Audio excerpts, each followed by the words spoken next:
right, let me try this again. I humorously, jokingly, hyperbolically said in the fictional universe of the first story that if I was writing this story, I would. He's talking about cops, the 2020 BLM Antifa riots. I would say I would have the cops treat them like zombies and, seek redress of grievance the way you standardly seek redress of grievance with a zombie. With a cure for zombieism when you have a Liberty device. But I think the YouTube algorithm might pick that up as a threat of deletion to a marginalized and oppressed group. I mean, the rioters, they're marginalized and oppressed? Yes. Remember Mike Miller tried to put his comic up on Kickstarter. It was Lone Star, I think the sequel Lone Star, and it's about gangs. And the Kickstarter, I think, said that the gang members who are deleting people and struggle snuggling people left and right throughout America are a marginalized and oppressed group because they have a tan.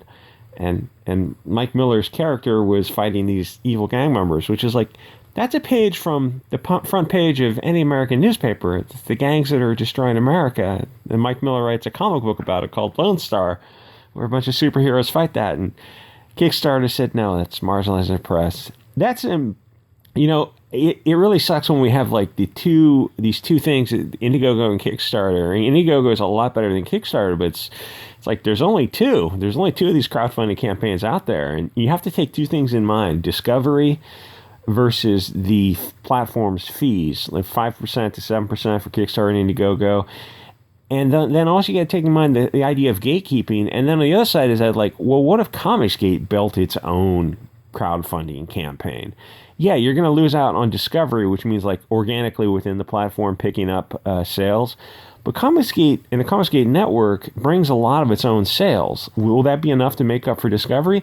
Maybe not. You might make a little bit of a loss overall, but you're starting to build a new platform where you'll never be gatekeeped again. So it's something to kind of consider, because all it takes to nuke a campaign on Kickstarter. If you go to Kickstarter and you punch in comics to their search engine, it's garbage. You're just getting woke POC garbage, just like whatever is popular at the moment. If pronoun type of things is popular, you're gonna have comics about that. It's like this comic got funded for $2,200, and there's other comics that are $22,000, and like Kickstarter completely ignores them because they're just a normal fun comic about what people want to read. So Kickstarter buries them. We're gonna help the marginalized and oppressed comics. Yeah, but I mean, there's a reason they're not getting funded. There's a reason they're $2,200 is because they have a very limited market. You're not helping Kickstarter out. You're not helping the comics.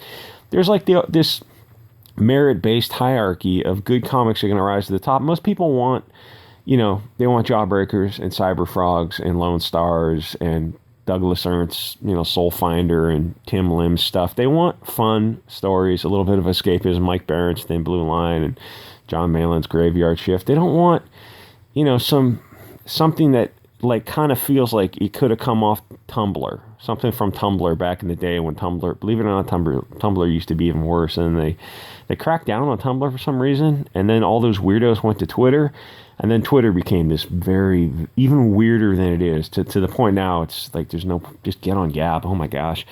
Where's it going with this? Anyway, it kind of feels crappy that there's gatekeepers out here.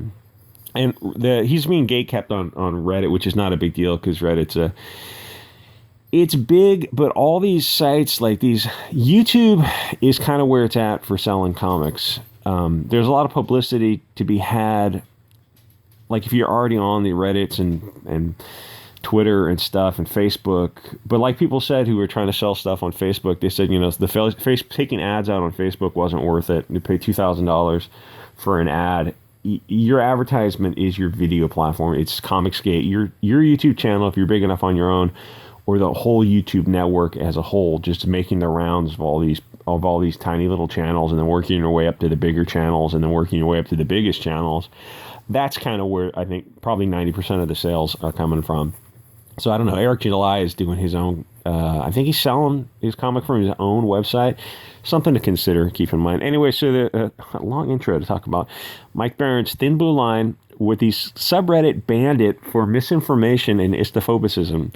So I guess somebody from the Bleeding Fool was talking it up, which is kind of nice when, the people across platforms in the Comicsgate community support each other. So the user shared an article from the Federalist, where I'm guessing is a right-of-center internet magazine, where Mike Barron promoted the book while also talking about his history with the comics and his views on the current state of law enforcement and probably America in general. In response to the sharing of the article, our comics moderator replied to the original posting and said, hey, this is removed for the following reasons: misinformation and Islamophobicism. It's a comic about the 2020, I guess, BLM riots, and these two cops have to, I guess they're under a mayor like a Ted Wheeler mayor, who's just a real weak, soylent pussy who is, let's defund the police. Absolutely, absolutely. Defund the police. 9 months later, we're going to refund the police, and we're going to increase funding across the boards for the police. What happened to the social workers and the mental health people? Yeah, that was a stupid idea. What? But how can you? It came from a marginalized and oppressed people of marginalization and disenfranchisement. Yeah, but it's a stupid idea because you're stupid people and you come up with stupid ideas and your whole life. Like, no one has just looked you in the eye and say, hey, these ideas are stupid. They won't work because these are a bunch of violent people. And if you send out social workers, they're just going to delete the social workers. Oh, well, we'll send the social workers out with like pepper spray and batons and body cameras and, a Glock 9 to defend themselves with a 20-round mags, self-defense. So the cops, you sending out cops, but you're going to call them social workers. Yeah. Okay, so good luck with that. Why don't you just create your own city? Be careful here, buddy. Be careful. I was going to say create your own city in some third world. So you're kind of bringing that to America. What do you think Detroit and Memphis and Chicago and Oakland, it's like, how are those cities any different than any other war? What is Aleppo? Any other war-torn area on Earth? There's less heavy artillery and more light infantry battles in the street. Oh, all right. And we've made Liberty devices illegal in these cities, so only felons have access to Liberty devices, and you can't defend yourself. That doesn't seem to work very well. Yeah, it's not working very well. Take a look at Chicago and Memphis, for example. Those are hellholes. At least in the third world, in Syria and whatever, you've got the chance to defend yourself. Not so in America. If you defend yourself, the police will arrest you. Anyway, so Mike Barron wrote a comic, and Reddit decided to ban it. I think they also banned Comicsgate conversations. So I'm not sure if you can start your own subreddit. I'm not sure how that works. Can moderators go? They run the whole site? I don't know. It seems like you'd be better off just getting on Gab and starting a Gab club on Gab. And I know it's like Gab's a little far right for people, but Minds doesn't have any energy behind it, and Twitter is so far left, there's no point in being on it. So you're kind of left with Gab, because all the mainstream platforms are so far left, you're going to be endlessly harassed. We had SGW in the Discord, my Discord last night, trying to take down the Discord or this tiny little YouTube channel. It's like, why would you waste your time with something this small? They come in Discord and I guess they try to get us to say the most horrific things. There's a few dozen people in the Discord at most. Why wouldn't you go take down a big Discord? I don't understand these people. SGWs are a lot of mentally ill people on the left. Anyway, so the stories of these two cops who were dealing with I think a Ted Wheeler type of mayor. Mobs burned down City Hall. Yeah, that happened in 2020. We were all there for it. Forcing officers to improvise on the run, relying only on their training and wits as the mayor's protestations. Why can I not pronounce that? Because now I'm under pressure and I can't say it. And eagerness to placate the rioters proves fruitless. Yeah, it would just be zombifying, treating them like zombies in the fictional universe, not a threat. So he got interviewed by Fox News. Good for him.